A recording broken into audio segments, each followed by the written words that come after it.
Assalamu alaikum, aziz qarindoshlar. Bugun 2023-yili 6-oyning 16 kuni juma. Men Amerikaniki Los Angeles shahrida yashaydigan Erkin Sidiq. 2 haftada bir qatim qildigan videoga chiqishim. Yaqinda xabarlar bek ko'p. Shunday bo'lsa-mu men imkon bor ixchamlab xulosalarni sizlarga yetkazishga tirishaman. Yaqinqi cho'ng xabarniki birisi Amerikada yana bir yangi qonun loyihasi o'tirib chiqdi. Bu qonun loyihasini 4 demokratik kongress a'zosi bilan bir Cumhuriyetçi partiyaniki kongress a'zosi birlikda 5 odam o'tirib chiqadi. Buniki mazmuni Amerikaga kelgan Uyg'urlarni imkon bor tez suratda ko'chman qilib qabul qilish Amerikaga ishlarni tezlashtirish haqida. Bu intayin mühim bir qonun loyihasi. Mening ko'zimdagi farzcha agar bu qonun loyihasi Avam palatasi va Kengash palatasiga qo'yilgandan keyin nihoyatda tezlam tasdiq etadi deb o'ylayman. Nimishqa deganda Amerikaniki Uyg'urlarga bo'lgan tunishi intayin yaxshi hozir har jihatdan. Anandan keyin Xitoyniki Uyg'urlarga sevatgan ziyonkashligi qilayotgan ziyonkashliklari bag'ansiri ko'plab o'tirib chiqib Amerikaxoniki diqqatdan tortyotdi. Nurg'ishlarni tushundi hozir. Xitoyda hech qanday aslash yo'q. Boshqa bo'g'ashqa mandaq qonun loyihasining o'tirib chiqishi buncha nihoyatda tezlam bir rasmiy qonun bo'lib bekitildi deb o'ylayman. Agar ashta bo'lib qolsa Amerikaga kelib bo'lgan Uyg'urlardan boshqa sirtdagi Uyg'urlar, boshqa davlatlarga Uyg'urlarni kelalamni bu jihatga konkret ishlarni to'liq bilmayman taqa. Bu ishlarni oshkor bo'lgan chog'da biz bilgan vaqtimizda yana o'tirib chiqib bilan tushuntirib qo'ysam bo'ladi. Ish qilib Uyg'urlar uchun bir cho'ng yaxshi ish. Amerika nihoyat kuchayotdi. Har qaysi davlatlar o'z oldiga egalik huquqi va ashta bo'lg'ashqa bir davlat yana bir davlatning ishiga aralashib hadislar askar kirgizib yoki ularga qurolliq aralashib ishlariga hal qilib bermay ekan. Shunga Uyg'urlarniki hozir Uyg'urlarga kelgan irqiy qirg'inchilik zini intayin eg'ir bo'lib ketdi. Xalqarada bir Xitoyniki ichiga kirib turib, Xitoy davlatining ichiga kirib turib bir ish qildigan ishlar bo'lmadi. Ashunaqda Amerika sirt turib endi qilayotgan ishlarning hammasini qilishga tirishyotdi.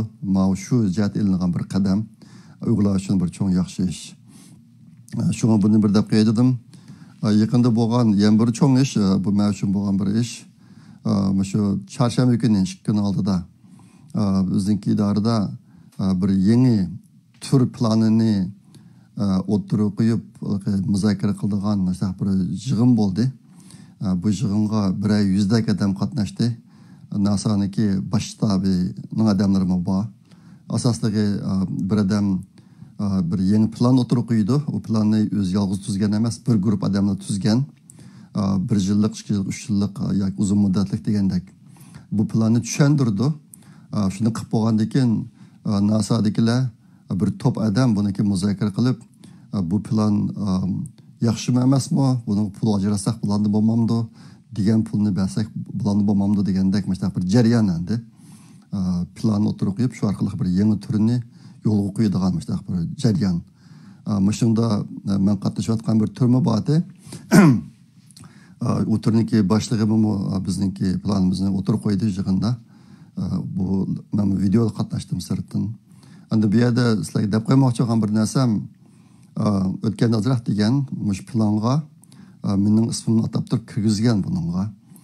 Vaqtimga yig'indimi mana Cyril Mo'jat PowerPoint presentation. Aslında bir vargıda yine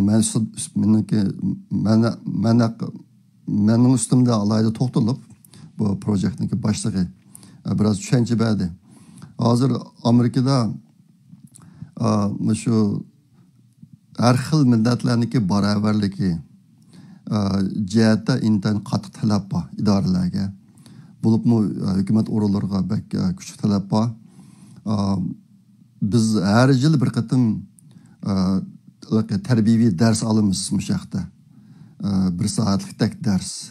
Her yıl şu dersni anlap, onun imtihanları var, bir başta qilmasa olmaydi. Bunu İngilizce diversity, equity, inclusion and accessibility deb ataydı.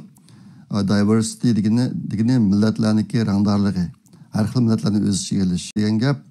Hamma millatniki fursatga bo'lgan, fursatga erishish imkoniyati o'xshash bo'lish, huquqi bo'lish degan ma'noda. Hozir endi NASAdan mushtaq yangi projekt planlari o'tirib qo'ygan chog'dami, mush sohadagi narsalarni o'z ichiga elishni bir xil talab qilib o'tirib qo'ygan ekan. Shunga asli planga meni kirgizgan bizning mush projektning boshlig'i. Maqatimqi yig'inda ataydan tilga elib ismini atab turib nim qildi. Meni endi mush projektni qilayotgan osonlik millatlarniki bir vakili sifatida tilga oldi. Lekin bu yerda Uyg'ur irqiy qirg'inchiligi asosli o'z ko'zi tutildi bu yerda. İngilizce yazılgan mazmun mundaq şu PowerPoint veciti sırılma vecatki yazılganı.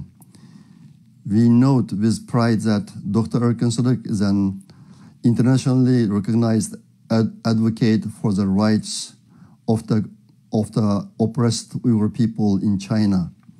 Erkan speaks for the Uyghur people all around the world, representing them most recently in the European Parliament in Brussels, Belgium.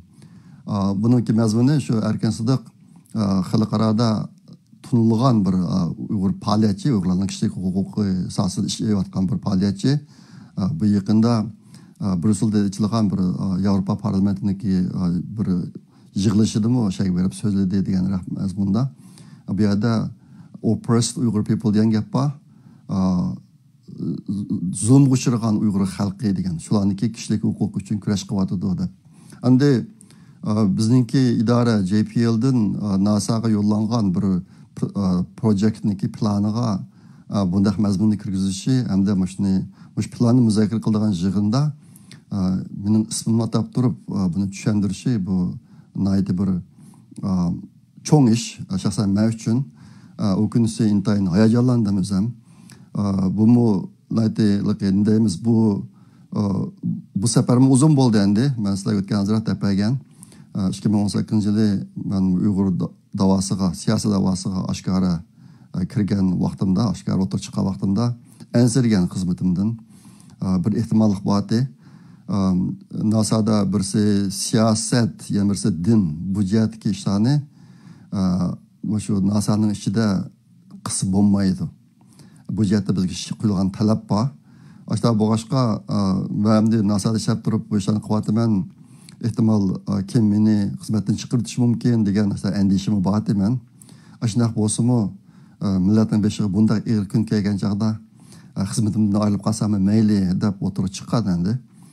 Keyin Los Angelesda bir media shirkati NPR degan Amerikadagi mamlakatlik radio shirkati amaliyotda ular bir men bilan suhbat o'tkazib keyin ham ovozliq ham bir report doklad chiqadi. Bunu biz idarekiler anlattı. Anlagandan keyin bu ish bilinib ketdi. Meniki shu faoliyat qilayotganligim. Ular meni xizmatdan qo'g'ilib o'tmay, meniki boshliqlarim tabrikladi meni, ilhomlandi. Shunga bu bir zo'r yuksalish bo'lgan. Yani bu taraqqilib hozir ma darajaga keldi. Ashta boshqa o'zim intayin hayajonlandim. Naydi Amerikaliklarniki insonparvarligi, haqqoniyatparvarligi bundan intayin suyundim. Bunday ishlarni dunyoda tepish ancha oson emas endi. Lekin Amerikada bor. Amerikada mushiyatda qimmatli narsalar bor. Shuniki bir ifodasi nima u. Shuni saytlarga qo'yib keldi. Andan keyin yaqinda bo'lgan yana bir cho'ng ish 13-yillar o'tganki seshanba kuni Trump yana bir qatim sotqa chiqdi. Bu qatim Florida shtatiniki Miami shahrida sotqa chiqdi. Bu qatimki sotqa chiqishi Amerikaniki federal hukumatiniki soti Trump ustidan arz qildi. Amerikada mushtaq bir qonun bor ekan, bir 100 yil bo'lay deb qolganmi, mushtaq qilib uzun bo'lgan qonun ekan. Mushtaq prezidentning ustidan arz qila ekan federal soti. Lekin buni hozir qadar qilib boqqan emas ekan. Bu qatim Trumpning ustidan arz qilib Trump sotqa chiqdi. bu qitimqi sotqa chiqish Trump'ningki jinoyat ustidan hukm chiqarish, hukm kesish unaqa narsa emas. Federal sud arz qilibdi. Trump'ning gunohi bor deb, bu qitim Trump'ni chaqirib sudga sen gunohingni e'tirof qilamsan, qilmamsan deb so'rab qo'ydi ekan. Trump e'tirof qilmayman dedi. Shunda bu sud tugadi endi. Tugagan bilan bu ishning oxiri tugmaydi dedi. Endi bularlik jury deydi. Hüküm chiqaradigan bir grup odamlarni tashkillab, keyin qaytadan sudga chiqib, isbotlash u ishlar bo'lib, keyin hukm chiqardi endi. Mana shu ishlarniki dastlabki bosqichi, shu bir ish tugadi. Bu qitimki sudga bu qitim Trumpga otilgan gunoh xabarlarda bor. O'tgan yilga deyman, o'tgan yil FBI'dan, Amerikaning soqchi idorasidan Trump'niki Florida'daki uyiga bostirib kirib, bir qism sanduqlardagi bir qism maxfiy hujjatlarni epchib ketgan bo'lar. Ashta bir ish bo'lgan. Ana shu epchib ketgan hujjatlarning ichida Amerikaniki yuqori darajalik maxfiyatligiga yotadigan hujjatlar bor ekan. Shu hujjatlarni uyiga qonunsiz olib olgan degan ashta bir bahonada sud ta'tildi bu qitim. Onun 37 gunoh otilibdi. Bu yerda 37 gunoh degan gap, agar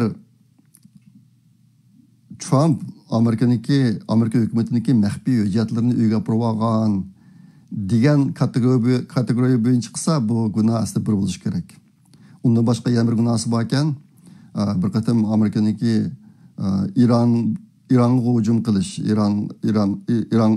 qilish haqidagi bir planini bir muxbir bilan paralashayotgan chog'da Trump shuni ko'rsatdi ekan, mana planni qilib ekan Irondan deb.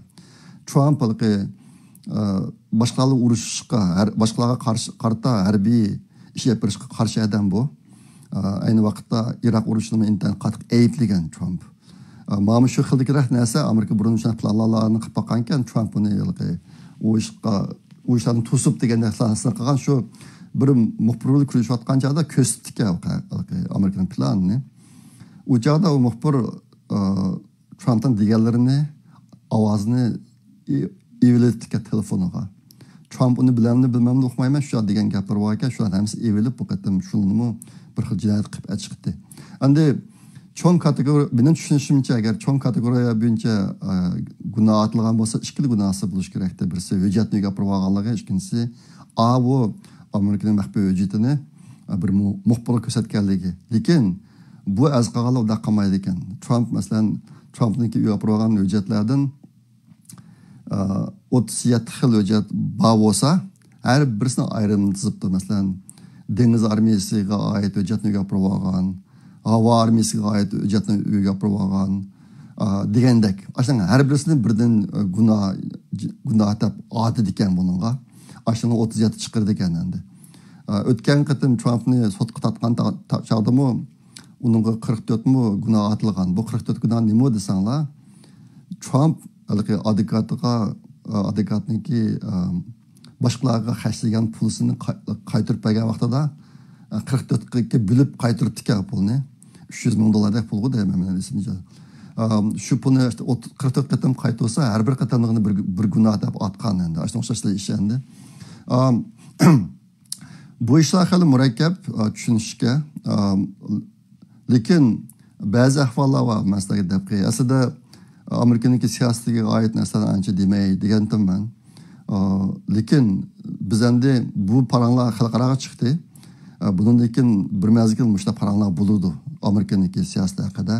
Ashta boshqa ba'zi asosli narsalarni tushunib qo'ygan yaxshi deb o'ylayman. Bu Trumpniki avu maxfiy hujjatlarni uyiga olib olishiniki o'zi asli bir qonunsiz ish emas ekan. Uni uyiga olib vaqtida Trump o'zi prezident bo'lgan uchun Amerikaniki qaysi hujjat maxfiy emas, uni prezident o'zi qaror qila olar ekan. Ashta boshqa ayni vaqtda olib olgan narsalar ekan. Bu ishlar Amerikada bek ko'p bo'lgan. Shu cho'ng bo'sh, kichik bo'sh, undan keyin Clinton, Hillary Clinton, Obama, Biden, yaqinda Biden'ning kimi to'rtdak yerdan 1500 sonliqdak mahbuyotlar chiqdi yaqinda. Hozirgi gap yaqinda bo'layotgan ishlar nima desa, Demokratcha partiyadan chiqqan davlat arboblari nemish qilsa, ularni ustida az qilmaydigan, Trump nemish qilsa az qiladigan ahvol o'tirib chiqdi. Qo'sh o'lcham. Shu nuqtadan bu ahvol mayli Amerika uchun bo'lsin, mayli dunyo uchun bo'lsin, bir kishini hayron qoldiradigan bir cho'ng voqea bo'ldi bu. Shunga boshqa bu bir cho'ng xabar bo'lib ketdi endi. Bu yerdagi asosliq bu bunday ishdan o'tirib chiqishdagi cho'ng sabab hozir demokratchilarniki bu qatimki yillik prezidentlik saylamida Trumpni yengishga ko'z yetmay, eng yaxshisi uni saylamga qatnashtirmaslik. Mush yo'lda qilinayotgan ishlar bu. Shunga Trump qatnashamasa, ularning ishi osonroq bo'ladi endi. Buni oldingi qatim 2016-yillarida bunday ishlar bo'lib ekan. Shu chaqda FBI'dagi bir cho'ng amaldori biz Trumpni prezidentlikka chiqarmaymiz, chiqsimi uni bir amal qilib tushiramiz deb shu gaplarni qilgan ekan. Bu gaplar hammasi videosi bor endi. Hozir Amerikada FBI saqchi idorasi ikki idora bo'lib qoldi degan ko'z qarash kuchli. Uning birisi yuqori darajalik shu DC'da ish qilayotganlar bular demokratchilarga setlib ketdi deydi. Tövəndə iş yapayotganlar yanılam normal. Tövəndəki iş yapayotganlar anda bir partiya üçün emas, Amerika üçün haqiqiy turda haqqaniyyət, adaletlik asas qilgan asosda ish qilyotdi. Mana bir ahvol bo'lyotdi. Endi bu qitimqi maishda shu DC'dan, Amerikaning poytaxti DC'dan shu Trumpniki uyini aqtirishga mas'ul bo'lgan FBI'niki bir xodimi yaqinda bir parcha xat yozib, shu qitimliq Trumpning uyini tekshirish ishida yuz bergan 4 andishini o'tirib qo'ydi bu odam. Bu 4 andishi nima desanglar, uni birinchisi FBI Trumpning uyi Floridada endi. Floridada bu FBI'niki hamma yerda tarmoq idoralari bor. Hamma shtatlarda, nurg'un shaharlarda tarmoq idoralari bor. Odatda birisini uyini tekshirmoqchi bo'lsa, shu yerdagi FBI'ni ishlatiblan tekshirsa bo'lgan ishkan. Lekin vaqtim Trumpning uyini tekshirish uchun Floridadagi FBI idorasini ish qilsamay, u FBI'ning xodimlarini Amerikaning poytaxti DC'dan bevosita akibdi. Bu xatni yozgan odam shularga mas'ul bo'lgan odam endi. Bevosita akibdi. Bu FBI'niki ish qilish rasmiyatlariga uyg'un emas ekan. Burungi rasmiyatlarda unda emas ekan. Bu qatim Floridadaga ishlanmaganda qilib bu odamlarning hammasini shu Washington DC'dan akibdi, poytaxtdan akibdi. Endi u poytaxtdagi FBI'niki odamlari uning ostida bir shu idoraga mas'ul odam bor, mashadan shuning birisi ekan, mana boshlig'iga shu FBI'niki direktoriga bevosita qarashlik endi bular. Demak, bu ishlarga FBI'niki eng yuqori darajalik direktori bevosita qo'mondonlik qildi degan gap endi. Bu birinchi andisha odamning xatida ifodalangan.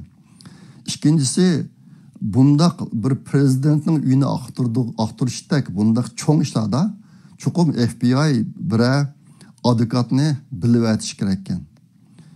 Bularni qotqashi qonunliqmi emasmi? Masala sodir bo'ldimi, buni kuzatadigan bir advokatni bilib aytish kerak ekan. Bir yuqori darajalik advokatni. Ammo bu qatim unda qolmabdi. Bu xat ifodalangan ikkinchi andisha.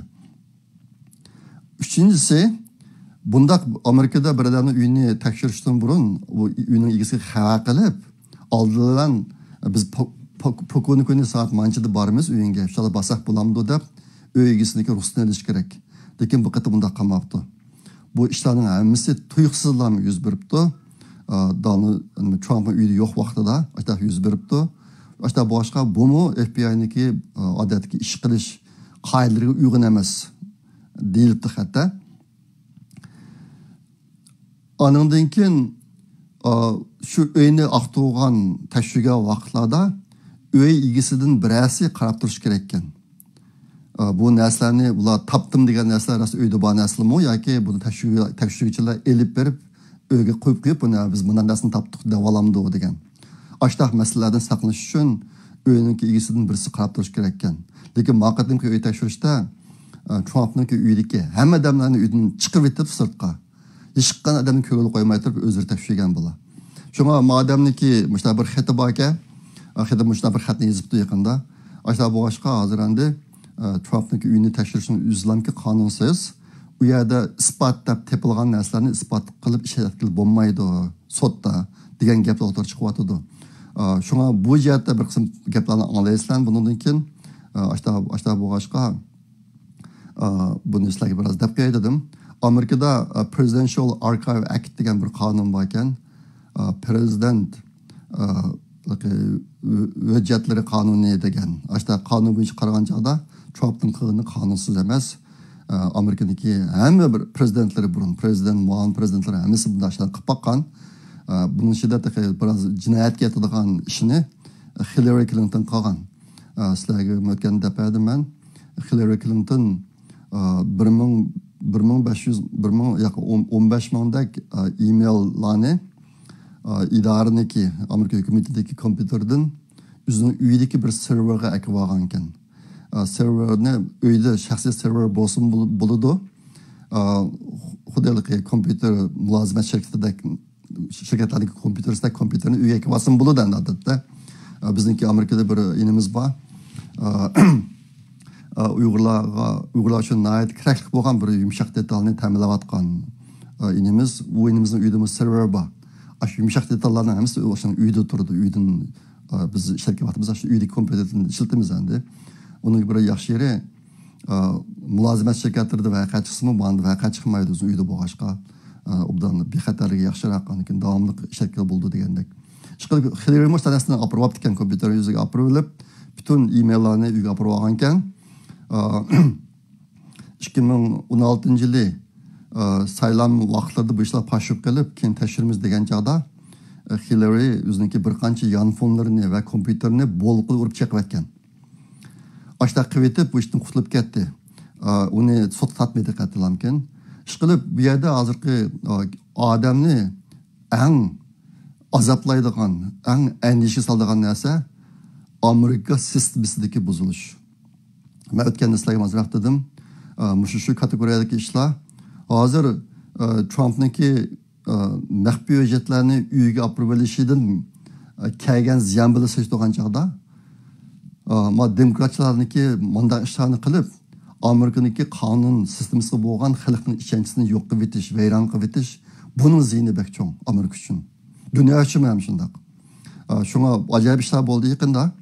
Endi Amerika bek isil davlat. Bu Amerika davlatini ayni vaqtda loyihalarlar bek isil loyihalar ekan sistemini. O'tgan degandek hozir shu bir qism nachar odamlarniki qo'lida bir qism ishlari buzilib o'tadi. Lekin menimcha Amerikaliklarniki bu ishlarni ushlab ketish iqtidori bor. Keyinchi bu ishlar yaxshilab ketadi deb o'ylayman. Bir bo'lsa kelajakdagi saylovdan keyin ushlab ketishi mumkin. Hali yuqori darajada. Hozirgi ahvol ancha yaxshi emas. Ayni vaqtda Amerikani qurgan, Amerikaniki asosiy qonun yozgan odamlar bek isl, ajoyib talantli, aqlli odamlar ekan. Nihoyat isl ulashtirib ekan bu sistemni. Masalan, Amerikaning asosiy qonunida demokratiya degan gap yo'q. Hozir biz demokratik ellar bu deymiz, dunyoni demokratik ellar bilan demokratik emas ellar deb ikkiga ayiramiz cho'ng jihatdan. Lekin ayni vaqtda Amerikaning asosiy qonuniga demokratiya degan so'zni ishlatmayapti ekan. Sababi nima desanglar, shu chog'da ash narsalarni yozgan kishilar bu demokratiya adolatlikka kafolat qilolmaydi deb o'ylagan ekan. Masalan, 2020-yildagi saylovga qarab baksanglar, o saylam demokratiya tuzumi asosida bo'ldi. Lekin ajoyib voqealar chiqib ketdi. Ba'zida nachar odamlar ko'p sonliqni egallab turib, nachar ishlarni yo'lga qo'ya oladi ekan. Buni biz ko'rdik 2020-yilda. Hozir bu vaqtda bu ishlar. Shu ayni vaqtda shu Amerikani qurganlar shunga demokratiyalik tuzum, demokratiya degan so'zdan ishlatmabdi ekan. Cumhuriyat degan gapni ishlatdi ekan. Bu jihatdan cho'ng kang bilimlar bor. Bu yerda men tafsil to'xtalmayman. Qiziqadigan qarindoshlar o'zingizni bossanglar bo'ladi.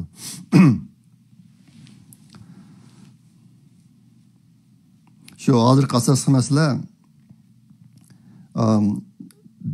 Amerika hukumatidagi demokratchilar Adliya ministri ve FBI'ni bir xil siyasi qurolga aylantirilib, Trumpga zarba beradigan vosita sifatida foydalanilib bu yerdan. Mushu odamni andishiga soladigan narsa. Endi bu qitimki maaş chiqqandan keyin Amerika xalqi va Amerikadagi jumhuriyatchilarni qattiq tushunadi. Endi haqiqatan olsa ishlar mushtahmi mongan bormi deb hozir endi yaqinda jumhuriyatchi partiyaning ichida Biden bilan Harris har ikkilisini xizmetidan bo'shatish, ib tashlash haqida ba'zi tadbirlarni elib bormoqchi bo'ytibdi. Hozir shu gaplar boshlanibdi. İngilizce impeach deydi. Har vaqtda bor demokratchilar Trump nashar qilaman deb ikki qatim ish yapib olgan. O ish vujud chiqmadi, lekin ashtasini qilib boqdi bular. Ayni vaqtda Clinton ustidan impeach qilish ishni yapib olgan. Ana maqatim Cumhuriyetçiler Biden bilan Harris ikkilisini ustidan ash bir ishni qilamiz deb shu to'g'riliq paranlar bu etibdi hozir. Bu to'g'ri paranlar boshlanibdi. Nima uchun ikkisini tan qildi desanglar, agar Bidenni yolg'iz qilib Bidenni tushirsa, uning o'rniga Kamala Harris degan ayol chiqadi. Kishilar u ayolni Bidendan nachar deb qaraydi endi. Men shunga ayni vaqtda ishonmagan bu ishlarga, lekin keyin qarasam ikkisini tan tushiramiz deb qilibdi buni. Agar ashta qilsa, mesela amalga oshib qolsa, bu prezidentlikqa Amerikadagi 3-qo'l odam chiqadi. U kim desanglar, u McCarthy degan adam, hozirgi Speaker of the House degan adam, 3-o'rinda turgan adam, shu odam chiqadi. U jumhuriyatchi endi. Lekin bu ish o'zi chiqamdi degan joyda umid cho'ng emas. Sababi nima desanglar, jumhuriyatchilar bu ishni o'tirib chiqarib, rasmiy ish boshlagandan keyin oldi bilan nimadan o'tish kerak? Avam palatasini o'tish kerak. Avam palatasida 50 dan ko'p bilet kirishish kerak. Bu mumkin. Nima deganda hozir Avam palatasida jumhuriyatchilar ko'p soliq egallaydi. 50% bilet kirishalaydi bular. Lekin nimada Kengash palatasida 3 dan 2 odamniki qo'shilishni o'tish kerak. 3 dan 2 degan gap hozir nimada Kengash palatasida 100 odam bor. 67 odam, kam deganda 67 odam bu ishni qo'llash kerak. Lekin Kengash palatasida demokratchilar ko'p, 50% dan ko'proqni demokratchilar egallaydi. Ashta boshqa u yerga o'tish mumkin emas. Shu bu ish o'zi chiqmaydi. Lekin yaqinda sizlar bu haqda ba'zi gaplarni anglaysizlar. Shu bularni bir tafqir etdim. Endi yana bir xabar Xitoy haqida. Yaqinda Xitoyniki Tayvanga hujum qilish ehtimolligi haqida bir qism gaplar bo'lyotdi. Bu gaplar qanday chiqdi desanglar, bu gaplarning manbasiniki bir cho'ng muhim manbasi endi Wall Street Journal degan jurnaldagi bir maqola. U maqolada 3 alomatlar tilga Onun birisi 5 ayning 30 kuni Xi Jinping degan jallod bir yerda qilgan so'zida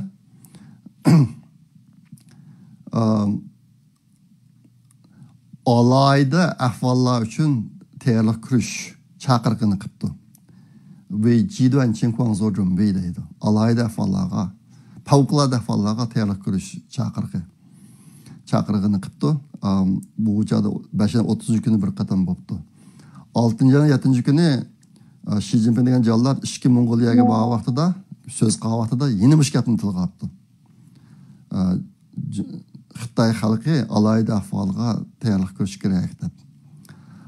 Andan keyin yana bir kichikroq, ancha danqi yo'q bir mediada hozir Amerika ishki jihatdan o'ziniki Tayvandagi odamlarni planli holda Amerikaga qaytib kelishga ulaştırıvadı degan gaplar chiqibdi. Bu 3-chi gapkan. Lekin bu o gapni degan mediami va kichik media ekandir. Keyin bu vaqtda Tayvan tashqi ishlar ministri va Amerikadagi munosabatdagi arboblar so'z qilib, bu gapning yolg'onligini, hozir Tayvan bilan bo'lgan munosabatda qandaqdir Amerikaning Tayvandagi odamlarni yondirib ekanmisi bo'lmaydigan darajaga kelib qolgan hech qanday ishning yo'qligini, bu jihatdan hech qanday tadbir ilmini planmi yo'qligini o'tirib qo'yibdi. Shunga bu asosan yolg'on deb o'ylasak bo'ladi ekan. Hozir endi mushundaq alomatlar bilan kishilar Xitoy Tayvanga hujum qildigan o'xshaydi degan gaplar ko'p chiqib turibdi. Bu to'liq men bir qancha qatam to'xtalgan. Xitoyning Tayvanga hujum qilishi asosan mumkin emas.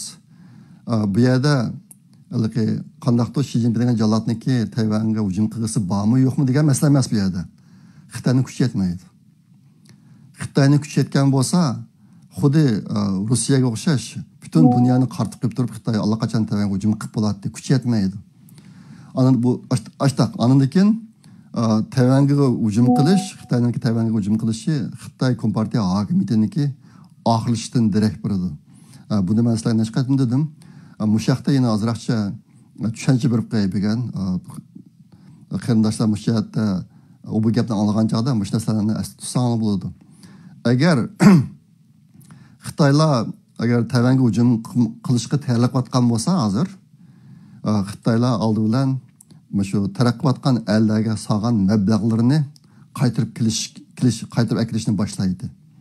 Nimishqa desa, Xitoy Tayvanga hujum qilgandan keyin ash mablag'larning hammasini arilib qoladi. Shuni qancha qutqiza olsa, shuni qutqizish kerakdi.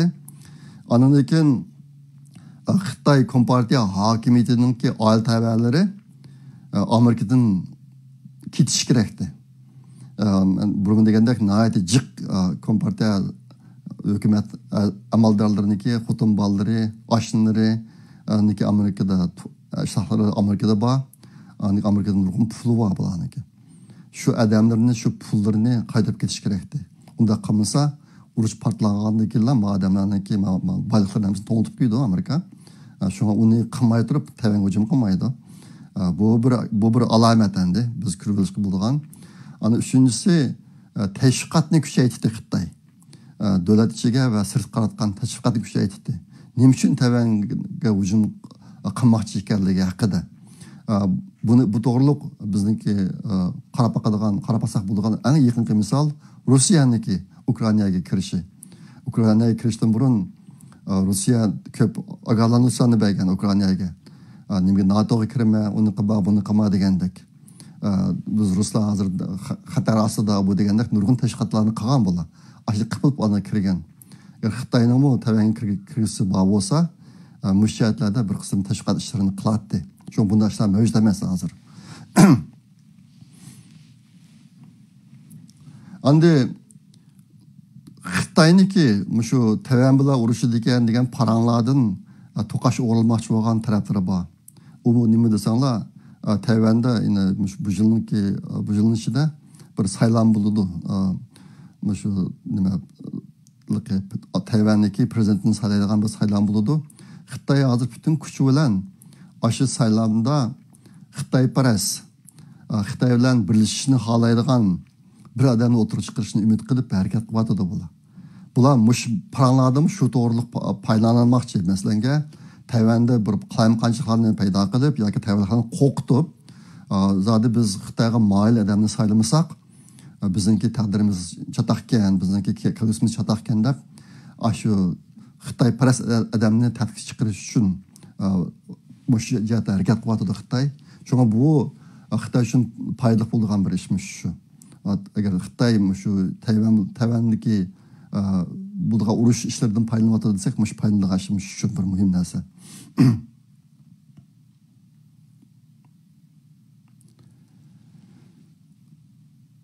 Endi mush paralarga birlashib hozir yaqinda chiqayotgan yana ba'zi gaplar bor. Amerika'niki tashqi ishlar ministri nimaga tashqi ishlar ministri 18-dan 19-yilgacha shunday 2 kundan keyin Xitoyga bormoqchi. Bular bek yilinib ketdi. Yalvarib Xitoyga bir bağız kelib endi. Aslida bu yilni 5 yilda bormoqchi deb bilingan. O'tganda jasus sharni vaqasi bo'lgandan keyin to'xtab qolgan. Yaqinda yine shu Xitoyga to'la yalvog'anda qilib, zodi Xitoyga bir boraman deb bilingan bu ziyoratni qilmoqchi. hozir Trumpmi bu nima Trump deyman, Bidenmi u yerda baktirishyotidu. Kishilar shuni ko'rib biroz saskinyapti endi Amerikada nima bo'lib ketdi deb. 2 kun oldida Blinken Xitoyniki tashqi ishlar ministriga telefon qilibdi. Telefon qilgan vaqtda Xitoyniki kunduzi tushishga to'g'ri keldi ekan Amerikaning yarim kechiga. Demak, xuddi Amerika yalvirayotgandek shunaqa bir qiliqlarni qilib bu telefonni qilibdi.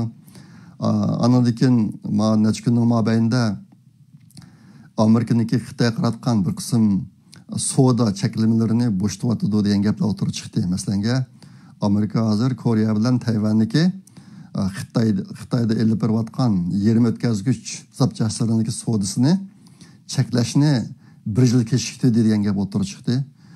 Bu paralarni chiqyotdi.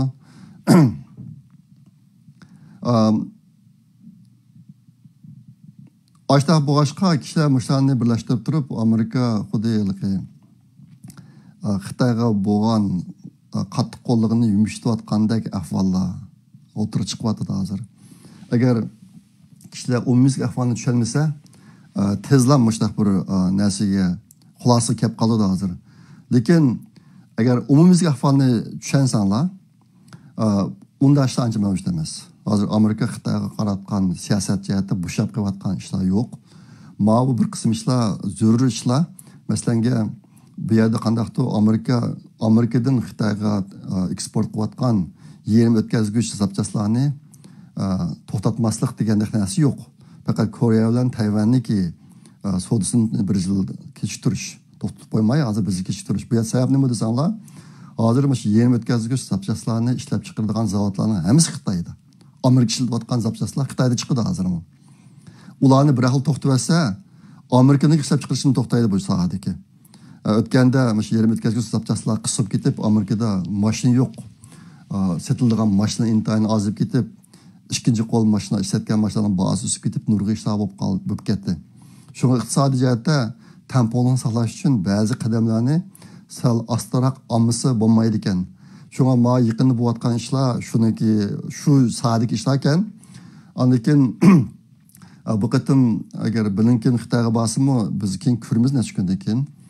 Qandaqdir Xitoyga bilan bir yangi siyosatlarni o'tirib chiqarib, Xitoylar qaratgan qattiqni bo'shitib, bu narsalar o'tirib chiqishni atayin deydi.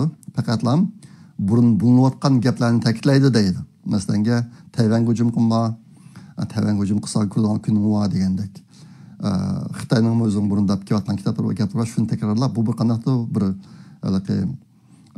bir shaklvozlik yuzini qilayotgan Amerika Xitoy bilan bo'lgan munosabatni butunlay uzib o'tmadi deb qog'olarni bak tushishib o'tmay, iqtisodiy jihatda cho'ng qalamqancha paydo qilmay, asta-asta ish yapirish yuzini bushini qilyotdi degan gaplar o'tirib chiqyotdi analizlardan. Shuni buni sizlarga deb qo'ydim. Bunimi zodi bu qatimki Blinken'niki Xitoy bilan ko'rishidan nima natija chiqdi, necha kundan keyin ko'p bilamiz. Endi hozir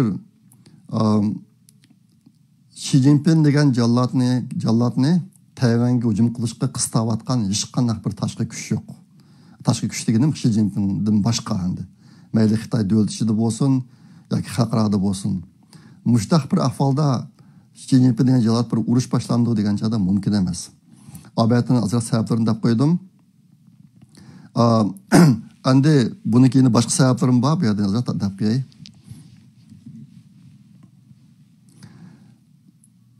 Xi Jinping'deki abatini degan tasodifiy ahvolga tayyorlik ko'rish jihatidagi chaqiriqi. Bu asosan davlat ichidagi ahvolga qaratilgan. Davlat ichidagi ahvolga qaratilgan, agar Xitoy masalan Tayvan bilan hujum qilib qolsa, butun tashqi qaratgan ishlarni itish to'g'ri kelib qoladi. Agar bu ishlarni itib qo'ysa, Xitoy hayot qolamdi. Hozirgi ahvolda degan bir savol bor bu yerda. Hayot qilish mumkin emas. Biz boshqalarni demayli, faqat Xitoyniki energiya sohasidagi ahvolga qarab baqsak, bu ishni ko'rib olamiz. Agar Xitoy ishni taqab qo'ysa, chet eldan energiya akirmasa, Xitoyniki butun iqtisodiy harakati holatga tushib qoladi. Masalanga anda hozir biz energiya degan vaqtimizda 3 xil energiya bor. Birisi neft, ko'mir, andan keyin tabiiy gaz. Hozir Xitoylar her yıllığa 700 milyon tonna neft işletildi. Bir yılda 700 milyon tonna neft işletildi. Bularning içindeki 500 milyon tonnani yoki 70%ni chet eldan kirdi. Demak, agar Xitoy tayamli urush qilsa, chet eldagi shu chet ellar Xitoyga neft setishni to'xtatadi. Shuning bilan 70% energiyasi yo'q bo'lib ketsa, Xitoydagi 70% mashina mangmaydi degan gap. Aeroplan tanklardan tortib, mushdaq bir cho'ng ig'ir ahvolga uchraydi. Andan keyin Xitoy hozir har yilisiga 3 milyard 200 milyon tonna ko'mir ishlatadi ekan. 3 milyard 200 milyon tonna ko'mir. Bizning xabarimiz bo'lgandek, buniki xil ko'p qismi Sharq Turkistondan chiqadi. Andan keyin mush ko'mirdanmi 200 milyon tonna ko'mirni sirtdan kirdi ekan. Shunga agar Xitoy ishini taqib olsa, bu 200 milyon tonna ko'mirdan olib qoldi degan gap. Bu Xitoy uchun cho'ng voqea bo'lib ketadi. Xabarlarda bo'lgandek 2021-yili Xitoyda bir qism elektr stansiyalar to'xtab ketgan. To'xtab ketib, nurg'un shahardagi Xitoy aholilari qish kunisi uyni isitolmay, ig'ir voqealar yuz bergan. Uning sababi Xitoyniki Avstraliya bilan bo'lgan munosabat jiriklashib, Avstraliyadan akadigan ko'mirlarni to'xtatib qo'yib, shu voqealar bo'lib, oxirida aqiyini oldi bo'la. Demak, Xitoylar chet eldan ko'mir akirmaymi, o'zini jindi boqolmaydi. Uchinchisi, Xitoy hozir tabiiy gazniki 40%ni chet eldan akirdi ekan. 40% tabiiy gaz bu 193 milyon tonna gaz chet eldan kirdi ekan. Shunga agar tayvanli urushib chet ellar Xitoyga nisbatan siyosiy embargo yurgizib, mushtaq energiya kirgizishni to'xtatsa, Xitoy qas kuni qoladi, buni faraz qilib olsak bo'ladi. Shunga bu yerdagi Xi Jinping degan jallodning deyotgan gapi qandaqdir? Tayvanga urush qilish nuqtasidan emas, davlat ichidan kelib chiqadigan ahvollar qarata deyotgan gap. U qanday kelib chiqadi desanglar, hozir Xitoyning ichida Xitoy Kompartiya hokimiyatiga bo'lgan norozilik ig'ilishyotdi kundan-kunga. Ashtaq bo'lib, agar bir cho'ng ko'lamli namoyish qo'zg'alon u ishlar bo'lib ketsa, Xitoy ichida cho'ng qo'zg'alon bo'lib ketsa, qanday uni taqabul turimiz degan masala bor bu yerda. Agar 4-iyun Tiananmen qirg'inchiligiga o'xshash tanklarni kirib bostirsa xalqni, u chog'da xalqaroniki embargo qilishidan, iqtisodiy jazolardan yana qutlanmaydi. Ashtaq boshqa hozir imkon bor. Xalqniki qo'zilib ketmasligini, xalqniki qo'zilib ketishini oldini olish uchun ma'vu urilayotgan oldini olish ukullari ma'vu.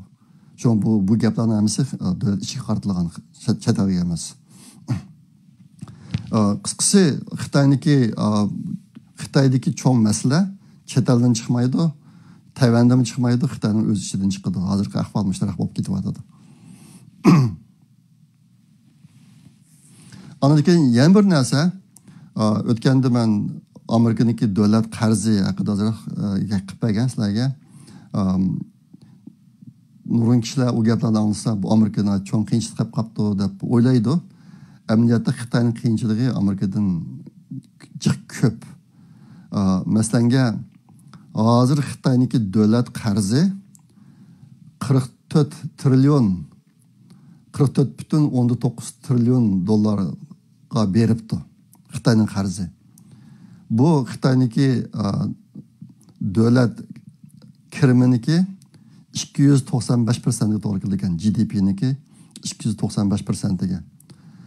Amerikaniki davlat qarzi yaqinda 31 trilyon dollarga chiqdi.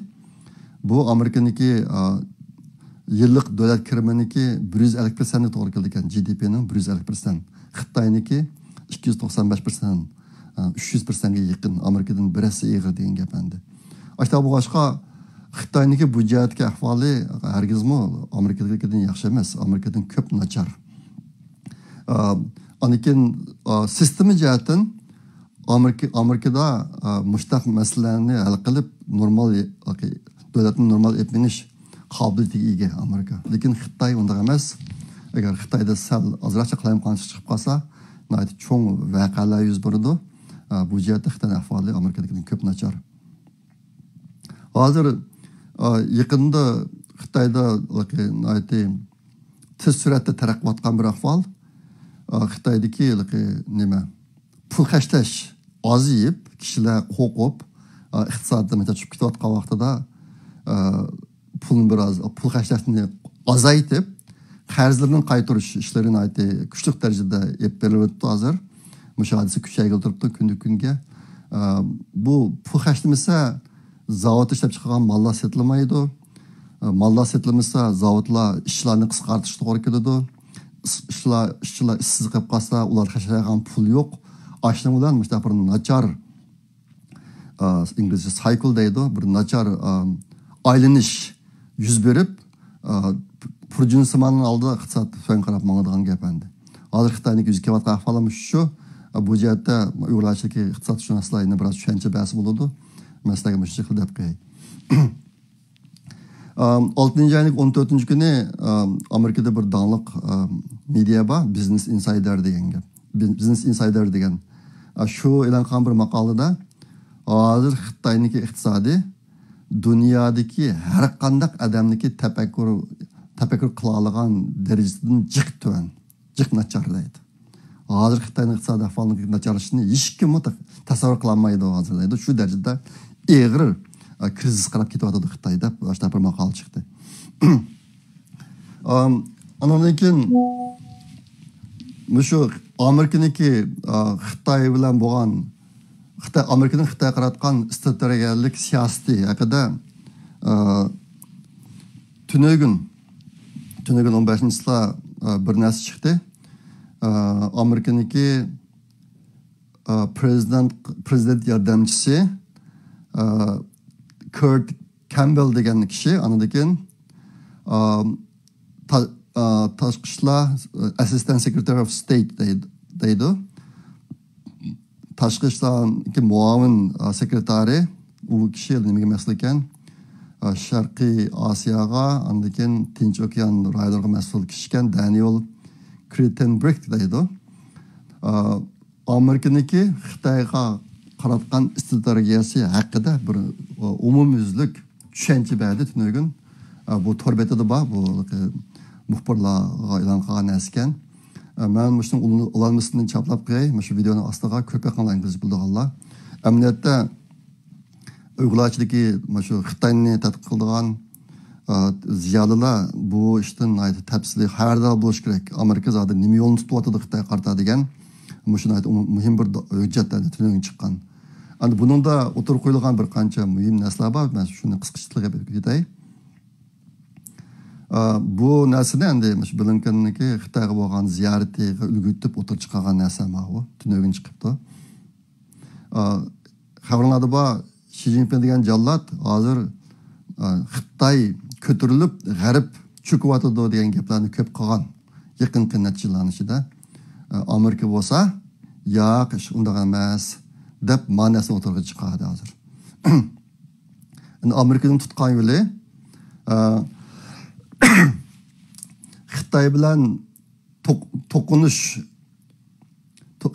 to'qinishdan va so'g'oq urushdan saqlanib, masliyatchan raqobatlashish siyosati.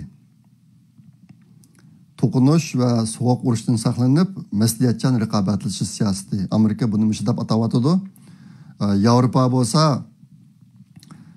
bo'lsa xatarni azaytish siyosati deb atadi yaqinda. Xitoy qaratgan siyosatni xatarni azaytish siyosati deb Amerika mana deb atayotdi. Mushtaq bir siyosatni yo'l qo'yamiz deydi. Buningki mazmunida mana narsa bor. Amerika 2019 yildan buyon, ya'ni Trump prezident bo'lgan oxirgi yillardan boshlab Amerikaniki iqtisodini qaytadan qurib chiqish ishlarini boshlagan. Bo'libmi manufacturing mahsulot ishlab chiqarish zavodlari jihatlarda nurg'un ishlarni allaqachon boshlab bo'ldik deydi. Andan keyin davlat mudofaasini kuchaytiryapmiz deydi. Endi bu yerda davlat mudofaasi deganda burungi hukmda armiyani kuchaytirish, chegaraniki mudofaasini kuchaytirish degan haqlar bizning davlatimizga kirib olmasin deganni davlat mudofaasi deydi burun. Yaqinqi yillarda bu jihatlarda mohiyat jihatini o'zgarish bo'lib ketdi. Hozir davlat mudofaasi degan vaqtida yolg'iz chegara va harbiy jihatga mudofaa emas, yana iqtisodiy jihatga bexatarlik, texnologiya jihatga bexatarlik, mahsulot ishlab chiqarish, manufacturing jihatga bexatarlik, masalan, dorilar, salomatga ishlaydigan dorilar. Andan uchur jihatga bexatarlik, andan internet jihatga bexatarlik. Buning hammasini o'z ichiga oladi. Hozir Amerika bularning hammasida Xitoyga qarshi tadbirlarni o'tirib qo'yib, yo'lga qo'yib bo'libdi hozir.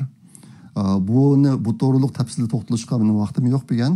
Albatta men degandek, bu muxbirlar berilgan dokladni adresini chiqarib qo'yaman. Shuni ko'p qilinglar, bo'lsa buni uyg'urcha tarjima qilib taqdirlagan qarindoshlar bo'lsa, bu nihoyat ahamiyatli bir ish, buni bo'lish baxsana bo'ladi. Endi taki yaqin qadar Amerika'nın şirketleri Xitoyning şirketlari bilan raqobatlashdi degan chog'da bu bir barobarsiz urush bo'lgan. U nima desa, haqiqatanmi Amerikaning şirketleri o shaxslarning qo'lidagi shirkatlar. Xitoyda o'sundaq emas. Xitoydagi chet elga mal eksport qilgan shirkatlarniki hammasining aqsida Xitoy hokimiyati bor. Shunga Xitoy hokimiyati qo'l tiqib, ularga iqtisodiyotni yordam qilib, malning bahosini tuvan qilib, aşırılan sırtı eksport kılıp şu arkalık çeteldeki şirketlerini nabut qilib etib, xalqaro bozorni egallab olish, mushtaq bir strategiyaning qo'llanib, nurg'un davlatlardagi shirkatlarni vayron qilib etgan Xitoy. Masalan, Huawei'ninki qilgan ishi. Huawei'ninki Kanadada mushtaq qilgan ishlari bor. Kanadada burun aytdi, Huawei ishlab chiqargan mahsulotlarni chiqargan shirkat bor ekan, lekin Xitoyniki Huawei bilan raqobatlashamay oxiri u shirkat taqilib ketgan. Bunda falan bek eğir, Avrupa'dan bek çık, kasa girmiş defalar var. Asas sebebi, G'arbning şirketleri Xitoy hakimiyeti ostidagi şirketler bilan raqobatlashishidan bo'lgan. Hatta bu başqa Amerika yaqinda ba'zi sohada Xitoyga o'xshash tadbirlarni qo'llanayotdi. Masalan, yerim o'tkazgich zapchastini ishlab chiqarish, musoyaga Amerika davlat g'aznasidan ko'p pul ajratib bir qism ishlarni qilyotdi. Ondan keyin mahsulot ishlab chiqarish zavodlari, manufacturing jihatimi Amerika hukumati hozir yordam qilib bir qism shirkatlarni Amerikada qurib chiqib, Xitoyga uylanmaslik bu jihatlarda nurg'un ishlarni olib beryapti. Endi buningga vaqt ketadi, darhol qilolmaydi. O'tganda agar Xitoy virusi vaqtidagi yuz bergan ahvollarga diqqat qilsanglar, bilasizlar, shu chog'da maska, nafasalash uskunalari bu degan narsalar dunyoga qisib ketdi. Xitoylar qisib olib buni boshqa Amerika, Yevropalik davlatlar ishlab chiqarmagan bo'lganligi uchun. Hozir endi bu shu vaqtdagi ishlardan Amerika va g'arb ellari dars olib, saboq olib, mush narsalarni o'zimizning davlatiga yandirib akamsak bo'lmaydi ekan, Xitoy o'linib qolsak bo'lmaydi ekan deb, hammasi bu sohalarda ishlarni boshlayapti hozir. Amerika shundoq. Shunga bundan keyin Amerika va g'arb ellarininki Xitoydan shirkatlari, Amerika va g'arbninki shirkatlarining Xitoydan chiqib chiqishi davomlashadi. Asosda Xitoyga uylanmaydigan ahvolni vujudga keltirmoqchi. Ana shu ahvolni vujudga keltirib bo'lishdan burun Xitoy bilan bo'lgan munosabatni biroqla uzvatsa, chet eldagi mallar yetishmay, mallarning bahosi o'sib ketish yoki boshqa iqtisodiy cheklanish ahvollari yuz berdi. Hatta bu boshqa bu jihatdagi qadamlarni asosda silp spaya berish kerak ekan. Hozir Amerikaning qilayotgan ishi shu. Mush ahvollar bu tunugun e'lon qilingan va jihatdan tafsil bayon qilingan. Shunga bunga qiziqsanglar, ko'p aqsanglar bo'ladi. Undan boshqa Amerika yaqinda o'xshamagan shakldagi guruhlarni, do'stlik guruhlarini shakllantirib Xitoyga taqabul turyapti. Buning ichida Amerika, Yaponiya, Hindiston, Avstraliyaniki bir guruhi bor. Undan boshqa Avstraliya, Amerika, Angliyaning bir guruhi bor. bu üç devletning gruppasi Avstraliyaga yadro enjinlik, yadro motorliq suvosti parxuti yasab beradigan ishlarni qilyotidi. Undan boshqa Amerikani Sharqiy Janubiy Osiyo davlatlari bilan bo'lgan munosabat jihatimi ko'p ishlarni olib beryotidi. Asosan Xitoyni qo'rshib olish, yolg'iz qoldirish jihatlarida. Shunga bu jihatlarni urishlar bor. Mushani hammasi ABTmen degan tunan o'tirib chiqqan vaziyatda bor ekan. Qiziqadigan qarindoshlar shuni ko'p asanga bo'ladi. Qisqasi oldimizda yuz beradigan Blinken'deki Xitoy bo'lgan ziyarati bu jihatlardan bak umidsiz qilishning hojati yo'q. Bu ma'lum ma'noda aytgan chog'da zarur tadbirlar. Qilmis bo'lmaydigan ishlar, cho'ng jihatdagi foyda ahvolni vujudga keltirish uchun shunga biz umid bor bo'laylik. Yanılar zihnimizni, o'zimizni ishga barham markazlashtirib, qo'limizdan kelgan ishlarni qilib yashaylik. Qarindoshlar deb qo'ygan gap mana shu. Andan keyin men bir tuzish berib qo'yay. Men o'tgan qatilmoq videoda Yaponiyadami o'xshash jinslarniki to'y qilishini qanday qilayotganligi haqida ozroq gap qilgandim. Ba'zi manbalardan olgan gap shularga asosan keyin Yaponiyadagi bir qarindoshimiz uni tuzib ujatdan bir tuzishmadi. Aslida bu nima ekan desanglar, Yaponiyada o'xshash jinslarniki to'y qilishi cheklangan ekan qonun jihatdan, davlat cheklagan ekan. 7 davlat gruppasining ichida faqat Yaponlar mashtaxga qolgan 6 davlatlar bularning hammasini qonunli qilib qo'ygan ekan hozir. Yolg'iz Yaponlar qonunsiz ekan bu. Bu yaqinda bo'lgan ish nima desanglar, Nagoya rayonlik sud Yapon hukumatiniki yuqoraqidek qonun jihatdan asosi yo'q, uni cheklash to'g'ri emas degan bir qaror olgan epti yaqinda. Bu Yaponda müşta kararını algan ikinci yerlik sotken bu. Ma Nagoya'nınki sotlaşta kararını yaptı. Şu gepke o. Kandaktı Yaponiya devleti bu işlerin kanun katken işler yok ki. Şu an bu doğru ma şimdi tüzüp dedim. Anındaken miniki de koyduğun yan bir gepim. Hazır Amerika'da Xitay hakimiyetinin yerasti sakçı orunlarını tekşiriş jihatdan ciddi iş yapılatıdı. Eğer Amerika'da yaşayotgan uyg'urlarningida Xitoyniki yerasti saqchilarniki tahdid uchirganlar bo'lib qolsa, men bilan aloqa qilishinglar. Buni menda so'raganlar bor, shularga yetkazib qo'yayman. Keyin sizlarni ballab qo'yman o'zaro. Shu asal bioskop sana bo'ladi. Kaliforniyadagi uyg'urlarmi shu, Los Angelesdagi uyg'urlarmi shu. Müştiyatda Amerika hükümeti hazır ciddi tutup işlerini epey etipti. Xitoyniki Amerikadagi yerasti saqchi o'rinlarininki quvvat qarshi Uyg'urlarga so'ratgan tahdidlari jihatda. Shunga mushtaq ahvolga yo'liqqan qarindoshlar bo'lsa, men bilan aloqa qilishinglar, men sizlarni munosabat kishilar bilan aloqalashtirib qo'yaman. Yaqinda balla yozgan hikoyalarning, Uyg'urcha hikoyalarni birlashtirib bir kitob chiqaradigan bir necha kitap chiqaradigan bir tur keldi menga. Bu rasmiy shaklda kelib olmadi. Men shu planni yozib o'yating degandim, kelib olmadi. Kelsa ashta bir ishni qilmoqchi. Shunga bularni deb qo'ydim. Sizlarga deb qo'ydim. Uyg'ur Project Fondi bütün Uyg'urlarga mansub, u qandaqdir bir guruh odamga mansub emas. Biz Uyg'urlikni chet elda saqlab qoldigan ishlar bo'lib qolsa, qo'llashga har vaqt tayyor. Yeni ideyalarınla bağ olsa, planlarla bağ olsa bizden izdanlar. Biz muvaffak görsek mümkün, onunla iqtisodiyatni yardım qilishga yardım qilamiz. Onun har vaqt tayyor. Şo'ng bir deb dedim. Ondan keyin ehtimal diqqat qilinglar. Uyg'ur axborot markaziniki haftada chiqaradigan videosi burun 3 video chiqdi. Xabar, andagi obzor, andagi milliy ruh degandek. Yaqinda biz buni sal ko'paytirdik. Şuna onun da kürüp, bolsa azab olup, bolsa barmaq birip degandek qilib qo'yinglar. Bunun qilayotgan qarindoshlar kecha kunduz tirishyotidu. Asosligi biz qo'limizdan kelganki, hammasini qilaylik. Chet eldagi Uyg'urlarning hayot ekanligini, vatanini, xalqini unutib qolmaganligini namoyon qiladigan ishlarni qilaylik. Bu chet eldagilarga bir xil ilhom, madad bo'lsin deb ishlarni tirishib qo'yamiz. Sizlarni qo'llab qo'yinglar. Bunu qo'llashning eng yaxshi usuli barmoq birib qo'yish, unga ergashish. Ashni qilsanglar, ani qilayotgan qarindoshlarga zo'r ilhom bo'ladi. Anandan keyin kalnur.com degan tor betimiz bor. Qiz o'g'illarniki tunishni qo'llashtirish uchun qilgan. Bunig'im biz har yili ma'lum miqdorda pul xarjlab turib saqlab mengyapmiz. Undan foydalaninglar.